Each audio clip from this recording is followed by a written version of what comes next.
Hello buddies, welcome to Jo recipes. ఇంత busy లైఫ్లో మనం రోజు టైమ్ అండ్ హెల్త్ బ్యాలెన్స్ చేస్తూ ఫుడ్ ప్రిపేర్ చేయడం అనేది ఒక టాస్క్ అనే చెప్పాలి. సో ఈరోజు నేను మా లంచ్ బాక్స్ కోసం ప్రిపేర్ చేసిన ఒక simple and quick chole pulao రెసిపీని మీతో షేర్ చేసుకోబోతున్నాను. ముందుగా రాత్రంతా నానబెట్టుకున్న కాబులీ చనాని ప్రెషర్ కుక్కర్లో కొద్దిగా సాల్ట్ వేసి 3 విజిల్స్ వచ్చేంత వరకు ఉడికించుకోండి. ఇప్పుడు ఒక బౌల్‌లో ఒక కప్ రైస్‌కి 2 కప్స్ వాటర్ వేసి నానబెట్టుకోండి.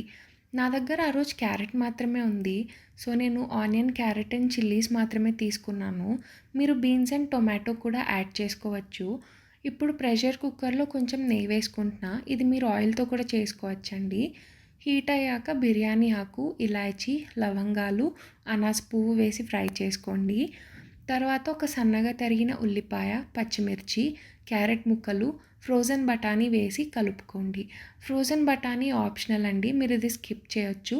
లేదా ముందు రోజే చోలేతో పాటు ఎండు బఠానీ కూడా నానబెట్టి వేసుకోవచ్చు. తర్వాత ఒక స్పూన్ అల్లం వెల్లుల్లి పేస్ట్ వేసి బాగా కలుపుకోండి. ఇప్పుడు ఉడికించి పెట్టుకున్న చోలేని వాటర్తో పాటు వేసేయండి.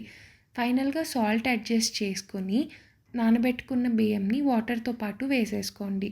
రైస్ని బట్టి వాటర్ ఎంత పడుతుందో చూసి వేసుకోండి. తర్వాత ఒక అరచెక్క నిమ్మరసం వేసి బాగా కలుపుకోండి. నిమ్మరసం వల్ల రైస్ కలర్ చేంజ్ అవ్వకుండా ఉంటుందండి. తర్వాత మూత పెట్టేసి హై ఫ్లేమ్ మీద ఒక విజిల్ రానివ్వండి. పులావ్ రెడీ అయ్యేలోపు మనం పక్కన రైతా ప్రిపేర్ చేసుకుందాం. దీనికోసం ఉల్లిపాయ, కీరా సన్నగా తరిగి ఒక బౌల్లో తీసుకోండి. అందులోకి కొంచెం salt and jeera powder add చేసి బాగా మిక్స్ చేయండి. తర్వాత కావలసినంత పెరుగు, కొత్తిమీర వేసి బాగా కలుపుకోండి. కుక్కర్ చల్లారాక లిడ్ ఓపెన్ చేసి కొత్తిమీర తరుగు వేసి మెల్లగా కలుపుకోండి. అంతే అండి, వేడి వేడి చోలే పులావ్ రెడీ. మీరు ఏ పులావ్ అయినా ఇలా సింపుల్గా ఎక్కువ మసాలా పౌడర్స్ కానీ స్పైసెస్ కానీ లేకుండా చేసుకోవచ్చు. చాలా కమ్మగా ఉంటుందండి. అండ్ లంచ్కి మంచి ఆప్షన్ కూడా. చాలా ఈజీగా క్విక్గా రెడీ అయిపోతుంది. ఇలాంటి మరిన్ని రెసిపీస్ కోసం మన ఛానల్ని సబ్స్క్రైబ్ చేసుకోండి. Thanks for watching.